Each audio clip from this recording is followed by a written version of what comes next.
Come on. Let's talk about sex, baby.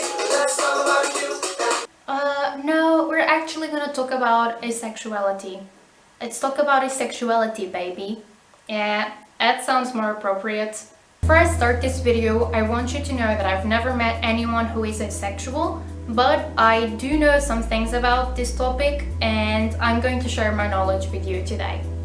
So without further ado, let's get into the video. First of all, what is asexuality?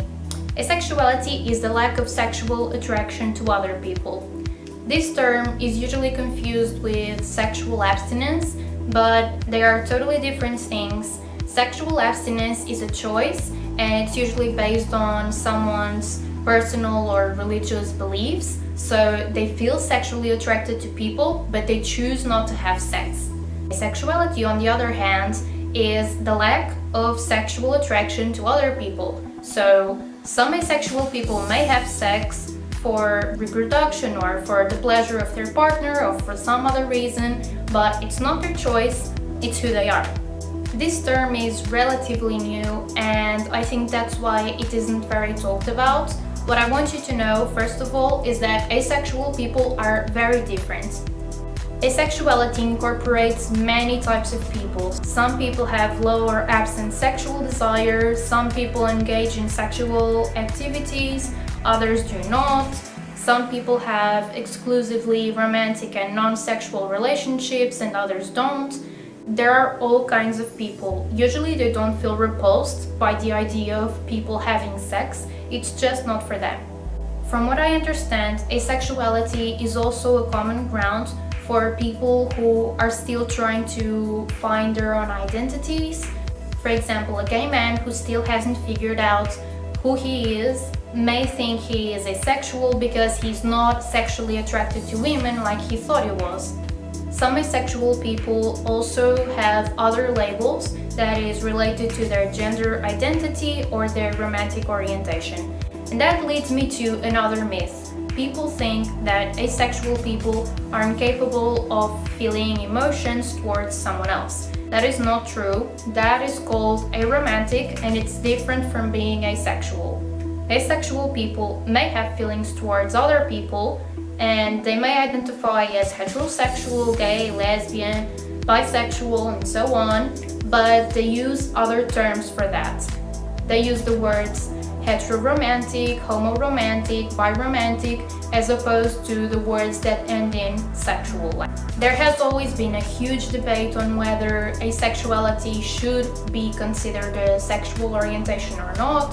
Some researchers defend that asexuality is the same thing as hypoactive sexual desire disorder because they both refer to a lack of sexual attraction. Nevertheless, asexuality is not considered a disorder. People with HDSS experience distress and interpersonal difficulties, and people who are asexual do not. Once again, I don't know anyone who is asexual, I don't know anyone who has HDSS, but I believe they are two distinct concepts due to the differences of characteristics in both cases. Wow, I'm using fancy words. It sounds like I'm writing a thesis.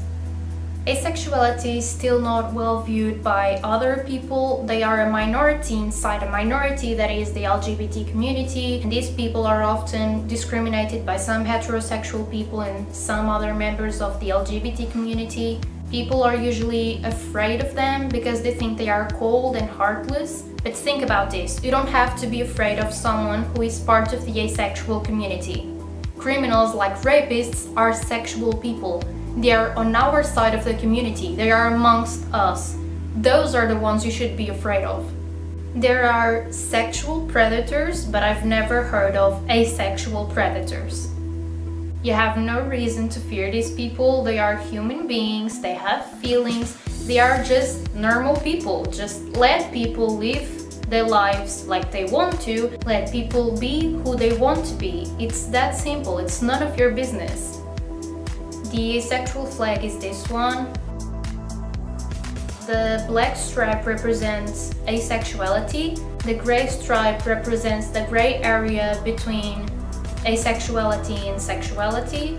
The white stripe represents sexuality and the purple stripe represents community. In media, there are not many characters that represent asexuality. Sir Arthur Conan Doyle portrayed Sherlock Holmes as what would be considered an asexual person nowadays. In the original Archie comics, Jughead Jones is considered asexual as opposed to Archie Andrews. In Riverdale, however, they changed that and didn't keep that characteristic, even though the fans and Cole Sprouse asked the writers not to change it. Also in Shadowhunters, the character Raphael has been confirmed to be asexual. That is all I have for today's video. I really hope you liked it. I hope you learned something today. Leave a comment down below telling me if you know anyone who is asexual or if you are asexual. If you have a suggestion for any of my videos, you can leave the suggestions also in the comment section down below or on my inbox on Tumblr. I will leave the link in the description box. Don't forget to give this video a thumbs up and subscribe to my channel. Thank you so much for watching and I'll see you on my next video. Bye!